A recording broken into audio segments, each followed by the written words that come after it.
just want it all. I feel like everyone's watching me and I ain't stopping it all. You're gonna feel my grind, my grind. Whether it's sunny or rainy. Coming to the stage, I want y'all to give a warm bamboo welcome to Netra, Babin, Miss Already. I don't give a fuck about football. All I care is about Ocho Cinco. He's like the finest thing walking. Woo! Thank you. Y'all just back up off him. That's me right there. You know what I'm saying? But moving right along, you know, everybody talking about sex. You know, I was at home. I don't work. I just sit at home all day and watch soap operas and talk shows and shit. And I just noticed that all the commercials that come on, like, they're all condom commercials. And they come, like, simultaneously behind each other. Condom, you know, then they have, like, the Trojan commercials, the Plan B commercials, the KY jelly commercials, you know? I'm just like, who comes up with these concepts of these commercials? Like, the condom commercial, Trojan commercial, is always white people on there. There's never any black people on the condom commercial. But let the AIDS commercial come up, I swear to God, everybody and their daddy on the AIDS commercial is black. When did this shit happen? You know what I'm saying? I mean, do black people not wear condoms? Apparently. Man, exactly. My point, I'm going to talk to her because I already know you know what I'm talking about. Magnums. Now, you know, you hear the Trojan commercial. Trojan man. Let that be a Magnum commercial. Y'all know that shit gonna be totally different. It's gonna have a whole nother groove. Ain't gonna be no white people on there. Ain't gonna be not a damn one. But that's okay, you know. I mean, I just picture I want to do the voice behind it. You know, my 11 o'clock voice. You know, ladies, when you talk on the phone with your man and you got your little baby voice on and shit. Just imagine, you know, the condom commercial come on and then it got some old R&B behind it. And it just takes one man just to say, Magnum. And then girl be on the phone, yeah, so what you doing? You coming over? Go stop by the store and pick up that shit, you know we do. You know what I'm saying? I'm just fucking Magnum commercials. Man, I'm looking for any advocates who would be in here for a Magnum commercial. Anybody got a deep voice? Man, come on. Man, come on. Come on now. I'm just changing the subject. Plan B commercials. Y'all ever see those fucking commercials? You know, the Plan B. You and your man that had a good night, he done skated or something, and the next morning you wake up like, oh shit! Yeah, why does the bitch always wake up alone? That's what I just want to know. Where is this nigga? Did he leave at 2:30, 3 o'clock? Seriously? Why is she alone? Just like on the pregnancy commercial, the nigga is never there while she's shaking her box. Who does that? You know what I'm saying? This shit ain't fair. Only black people on the AIDS commercials. Only white. Oh, don't even forget the KY jelly commercial. There ain't never black people on there. Ain't never black people on the KY jelly commercial. I used that shit one time. That hot cold she's supposed to blow on it, and it get warm, and then it get cool. And then 3 days later, I was in the gynecologist's office itching my motherfucking. She was like, "You are black. You do not use that stuff." My fucking doctor, she's Asian and shit. She sound like Khan. The Khan's off of King of the Hill. Nigga, what's your problem? You are black. Your skin sensitive. Oh. The wind, you know, we were trying something a little freaky, you know. You don't put that on your skin. That's for the white people. Oh my God. Dr. Wynn. Yeah, so, I'm trying to work out, you know, it take a lot to look like this, you know what I'm saying? Space. It do, shit. Shit, thank God for space, because I don't work well with the gym, you know? Me and the gym, we go together every other week, every other Thursday. Me and Jim go together. So I'm in the gym working out, and I just noticed that, you ever notice the shit people wear when they work out? You know what I'm saying? They had, I kid y'all, bullshit y'all not, I'm on the treadmill. It's a Mexican man, he come up next to me. I'm like, maybe he the cleaning crew or something. This motherfucker had on work boots and got on the treadmill, took his apron off and hung it on the side and started running in work boots. Are you fucking serious? Who does that? Goddamn Mexicans, that's who do that shit. That's who does that shit. And then they always got the lady who fine as fuck, you know what I'm saying? You know this bitch, she just go to the gym to wear her workout clothes. She ain't even working out. She done did about 10 minutes on the elliptical machine and then 45 minutes stretching and shit. We see your ass. We see you. She just prancing back and forth with her matching wristband and her matching sports bra. Nigga, my ass is in there with a 50-cent t-shirt on and some loose pants. Trying to get on this machine and she got her extra sexy fucking clothes on. Who does that? That bitch. Quit fucking paying $40 a month to stretch. Work out on some of this shit. You know what I'm saying? Oh, don't forget about the one brother. All he does is lift weights.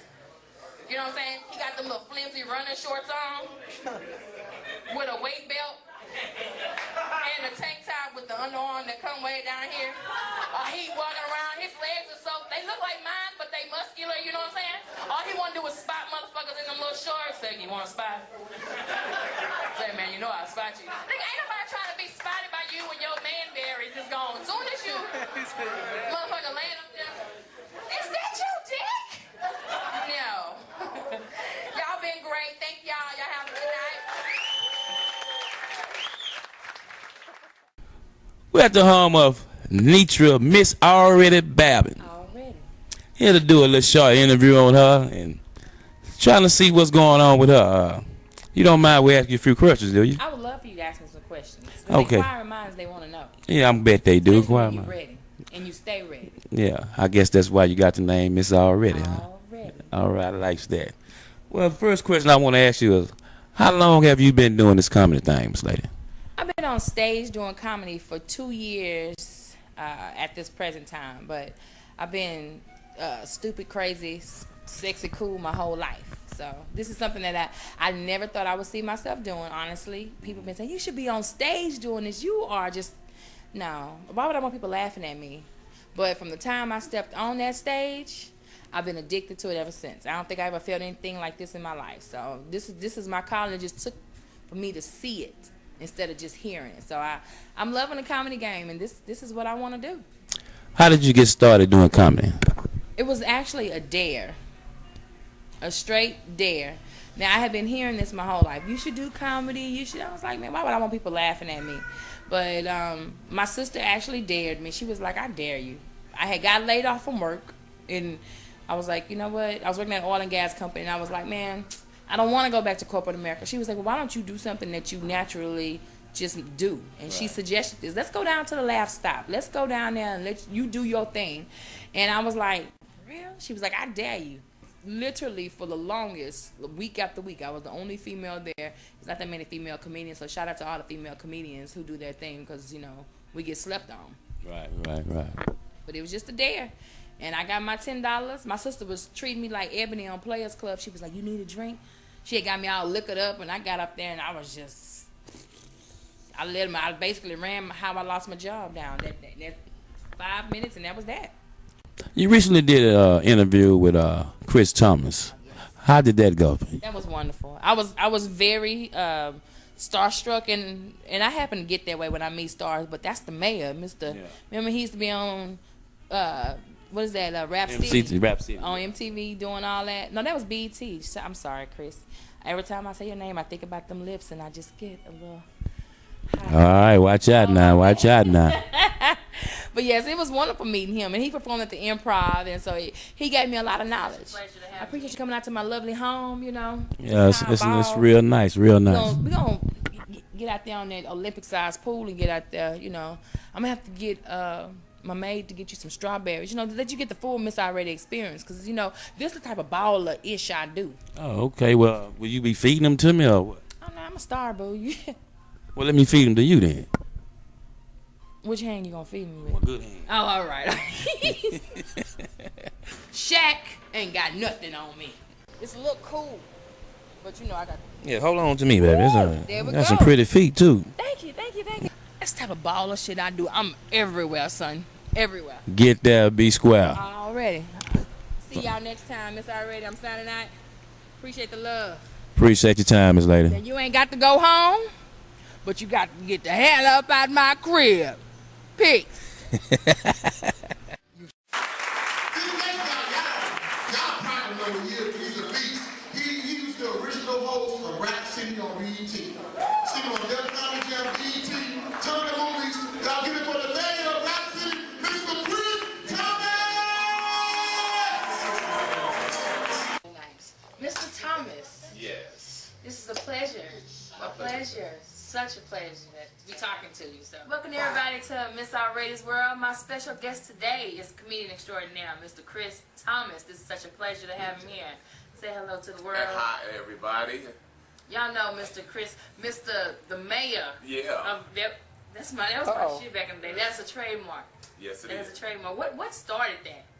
I was on the set of Rap City, and my producer used to say, "Well, do something," you know, when the music, because I heard the music and I saw the intro of the show, and I would just sit there and they would say, "Do something." So I remember that I used to always do my shoulder like this when I was dancing.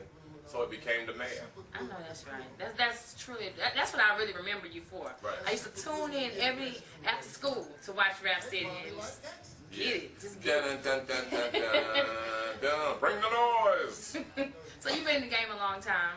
30 years. 30 years. Wow, that's a blessing. Yes, it is. That's truly a Each blessing. and every day you get it. It's like Jesse Jackson being here saying, "I'm glad to be in your world. I hope there is hope and there's joy to be in any world." To be in anywhere. So you just did the improv. You're here in Houston. Yes. You were here last night, Thursday, and tonight also. Right. So y'all are just going everywhere. Yeah, me and Huggy Low Down, I do my own thing, and we, as friends, being back in Washington, D.C., we have the same management company, Okay. but we get along real well. We laugh.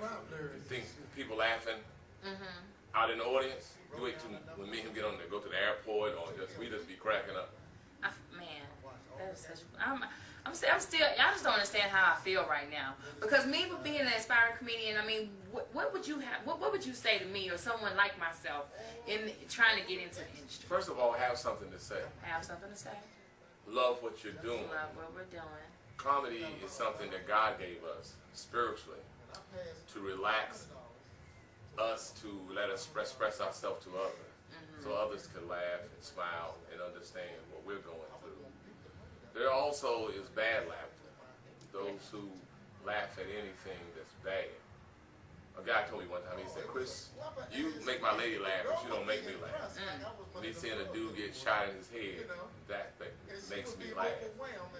So it's good laughter and bad laughter. But I would tell all the comedians, stay original. Enough, everybody done heard the Richard Pryor, the Chris Thomas, the Chris Rocks, the Eddie Murphys, the Samoras, the Dale Givens, the Joan Rivers. You got to come up and find out what people want to hear from you. Everybody has a different life.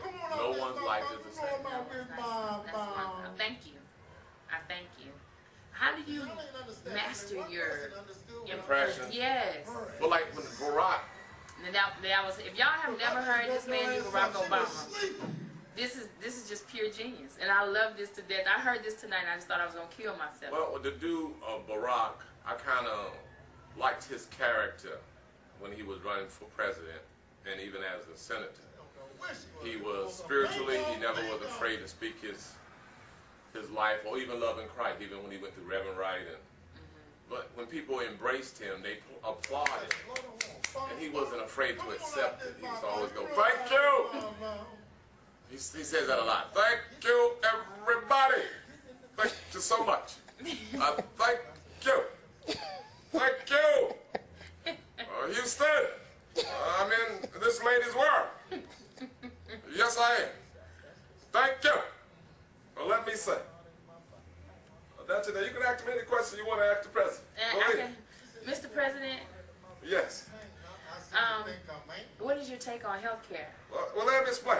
A lot of people don't understand why I pass health care. This is why. Me and a young lady in the club, like me the man, and you think the tea's gonna be sweet. Then you find out it was bitter. That's why I pass health care. But it's like that. Well, I appreciate you because I don't have healthcare, so Well, get your health care. Get my That's why I health care. pass it, so everybody can get that shot. You know, the best place to be a woman is in a hospital. Then you get to ask the doctor, what's wrong? So, well, we just gave her some shots of antibiotics, she's gonna be good as new. That's when you say to yourself, oh, really? I just want it all. I feel like everyone's watching me and I